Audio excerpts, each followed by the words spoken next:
video កូនព្រោះបែបនេះតើគេធ្វើយ៉ាងម៉េចទៅណោះចង់ដឹងច្បាស់តើទៅមើលវីដេអូពេញទាំងអស់គ្នាពេលកាត់តវីដេអូកូនព្រោះបានជំហានដំបូងគឺបងប្អូនត្រូវមានកម្មវិធីមួយគឺបងប្អូននេះបងប្អូនកម្មវិធី edit ហើយបងប្អូនមួយចំនួនគឺកាត់នៅក្នុងកម្មវិធី CapCut ប៉ុន្តែក្នុងវីដេអូនេះគឺខ្ញុំបង្ហាញនៅក្នុងកម្មវិធី edit ព្រោះកម្មវិធីនេះគឺជាកម្មវិធី Facebook ផ្ទាល់តែម្ដងឥឡូវហើយបន្ទាប់មកទៀតបងប្អូនទៅចុចយកនេះសញ្ញាលេខបូកដើម្បីបញ្ចូលវីដេអូដែលបងប្អូនត្រូវការយកមកកាត់តអញ្ចឹងណាចុចវាលើវាមក gallery ហើយបងប្អូនជ្រើសរើសយករូបភាពឬវីដេអូនេះកន្លែងនេះបន្ទាប់មកទៀតគឺបងប្អូនត្រូវ select យកវីដេអូមួយនោះវីដេអូដែលបងប្អូនត្រូវការយកមកកាត់អញ្ចឹងណាបងប្អូនចុចលើវីដេអូមកសញ្ញាគ្រីសបន្ទាប់មកគឺវីដេអូនឹងវា load ចូលនៅកន្លែងនេះហើយមុននឹងយើងធ្វើការកាត់តបានគឺជំហានដំបូងគឺបងប្អូនត្រូវតែថតវីដេអូជាពីរផ្នែកណាបើថតជាពីរផ្នែកហើយបែងចន្លោះកណ្ដាលឲ្យវានៅមានចន្លោះកណ្ដាលអញ្ចឹង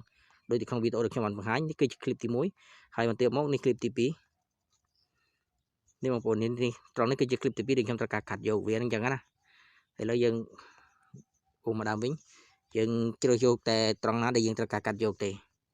ឥឡូវបងប្អូនប៉ះទៅលើវីដេអូដើម្បីការធ្វើការកាត់វីដេអូដែលយើងអត់ត្រូវការចេញអញ្ចឹងនេះបងប្អូនselectយកតិចហើយនឹងនេះបងប្អូនខ្ញុំត្រូវការកាត់ត្រង់នេះហើយបងប្អូនមកទៀតមកបើបងប្អូនចង់ត្រូវការកាត់គឺបងប្អូនចុចត្រង់កន្លែងនេះបងប្អូនសញ្ញានេះត្រង់បែងនោះបងប្អូនចុចមកបន្ទាប់មកវានឹងកាត់ចេញពីវីដេអូពីផ្នែកហើយវីដេអូណាដែលយើងអត់ត្រូវការគឺយើងត្រូវការលុបចេញមុននឹងធ្វើការលុបគឺបងប្អូនចង់លុបវីដេអូណាបងប្អូនត្រូវប៉ះលើវីដេអូនោះនេះប៉ះលើវីដេអូនេះមកវានឹងលោតមកឲ្យហើយបន្ទាប់មកបងប្អូនត្រូវចុចយកសញ្ញាលុប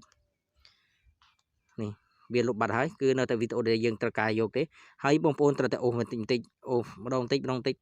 យកតែវីដេអូណាដែលយើងត្រូវការយកអញ្ចឹងណាហើយនេះវីដេអូខ្ញុំត្រូវការយកគឺត្រង់នេះហើយនេះគឺនេះការថតរបស់ខ្ញុំគឺថតភ្ជាប់គ្នាពីរតែម្ដងហើយនេះហើយខ្ញុំ select យកតែវីដេអូត្រង់នេះចុះខ្ញុំប៉ះលើវីដេអូចុចសញ្ញានេះបែងឆាបែងនេះចុចសញ្ញានេះមកបងប្អូនដឹងគេហៅថាម៉េចទេព្រោះកម្មវិធីនេះគឺភាសាខ្មែរស្ទើរមានទេបងប្អូនកម្មវិធីនេះភាសាខ្មែរមានទេភាសាអង់គ្លេសហើយនេះខ្ញុំសូមប្រើជាភាសាសៀមនេះចុះគិតថាបងប្អូនមិនថាជាអ្វីទេហើយបន្ទាប់មកទៀតយើងត្រូវអូសវីដេអូណាដែលយើងត្រូវការយកទៀត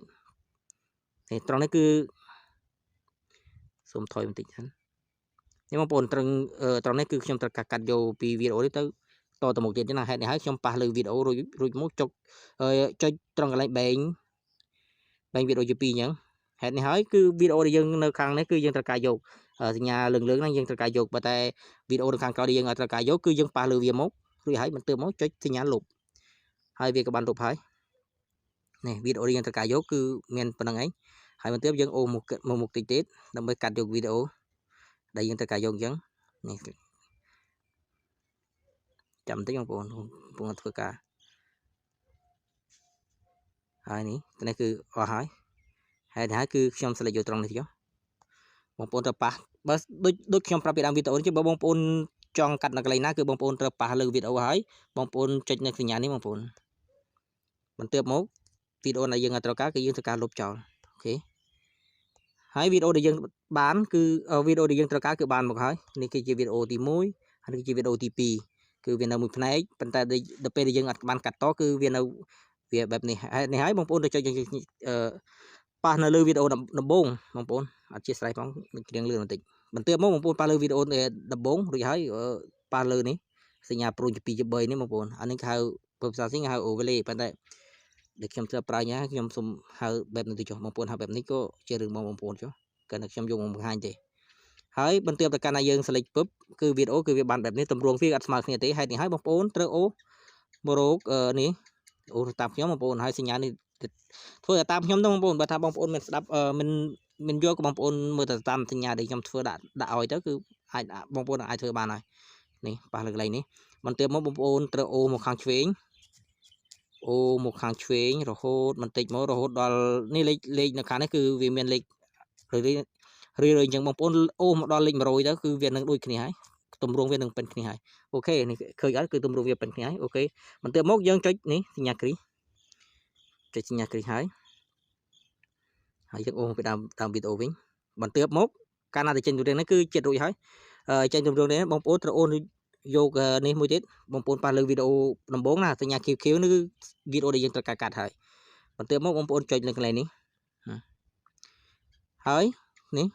ចុចយកកន្លែងនេះមកបងប្អូនបន្ទាប់មកគឺបងប្អូនត្រូវតែបង្វិលរោដើម្បីឲ្យបង្ហាញដើម្បីឃើញនេះឃើញអត់បងប្អូនគឺកាលណាដែលយើងបែងអានេះគេហៅដែលយើងត្រូវការកាត់តគឺបានហើយបងប្អូនឃើញអត់គឺចុចតែសញ្ញានេះគឺបានតែម្ដងហេតុនេះហើយអូអធិស្ឋានហេតុនេះហើយគឺបងប្អូនចេញទម្រង់បែបនេះហើយបងប្អូនចុចសញ្ញាគ្រីសមកចុចសញ្ញាគ្រីសមកបន្ទាប់មកគឺបងប្អូនមើលវាទៅបើថាទម្រង់ធ្វើវីដេអូកូនព្រោះបែបនេះទេបើសិនជាបងប្អូនចង់ធ្វើវីដេអូបែបនេះបងប្អូនអាចមើលបានអញ្ចឹងណាបើថាវាស្អំល្មមនឹងរូបរាងហើយកុំភ្លេចជួយចែករំលែកនេះមួយផងហើយនៅវីដេអូក្រោយពួកខ្ញុំទាំងពីរគឺនឹងធ្វើបង្ហាញពីរបៀបធ្វើវីដេអូបងប្អូនអាចselect ដើម្បីយកទៅប្រើប្រាស់បានហើយអញ្ចឹងណានេះសញ្ញានេះគឺបងប្អូនចុចវាចេញមកគឺប៉ុណ្ណឹងគឺវាដើរអូតូហើយអធិស្ឋានផងវីដេអូនេះរៀងវែងបន្តិចហើយបើសិនបងប្អូនឃើញហើយក៏បងប្អូនកុំភ្លេចជួយចែករំលែកខ្ញុំនឹងធ្វើវីដេអូថ្មីដើម្បីឲ្យបងប្អូនបានចេះយកធ្វើវីដេអូផ្សេងដើម្បីយកទៅប្រើប្រាស់ឬក៏យកទៅលេងក្នុងកម្មវិធីផ្សេងអញ្ចឹងណាបងប្អូនកុំភ្លេចជួយចែករំលែកនេះមួយផងហើយនេះកាលណាតែចុចរឿយៗគឺវា select រឿយៗហើយគឺវាចេញទម្រង់បែបនេះហេតុនេះហើយបើសិនជាបងប្អូនចង់share វីដេអូនេះចូលទៅក្នុង profile Facebook តែម្ដងគឺបងប្អូនចុចទៅលើក្នុងកម្មវិធី Facebook ប៉ុន្តែបើសិនជាបងប្អូនចង់ download វីដេអូនេះទុកក្នុងគ្រឿងវីដេអូក្នុងគ្រឿងទូរស័ព្ទបងប្អូនត្រូវចុចយកកន្លែងនេះបងប្អូនឧទាហរណ៍ថាចុចនេះកន្លែងសញ្ញា download បងប្អូនចុចយកមករងចាំ replay គឺវាបានហើយបងប្អូនវាបានហើយគឺ download រួចរាល់ហើយហេតុនេះហើយគឺប៉ុណ្ណឹងគឺវាជោគជ័យហើយបងប្អូនហើយវីដេអូដែលយើងបានគឺមានទម្រង់បែបនេះបងប្អូនអាចទស្សនាបានបងប្អូនយើងវីដេអូដែលយើងត្រូវការបានធ្វើវីដេអូកូនព្រោះបែបនេះទេបើសិនជាបងប្អូនចង់ធ្វើវីដេអូបែបនេះបងប្អូនកុំភ្លេចចូល comment មកខាងក្រោមហើយកុំភ្លេចជួយចែករំលែកនេះមួយផងហើយនៅវីដេអូក្រោយពួកខ្ញុំទាំងពីរគឺនឹងធ្វើបង្ហាញពីរបៀបធ្វើវីដេអូបែបនេះហើយវីដេអូនេះគឺមានតែប៉ុណ្្នឹងឯងបងប្អូនអរគុណច្រើន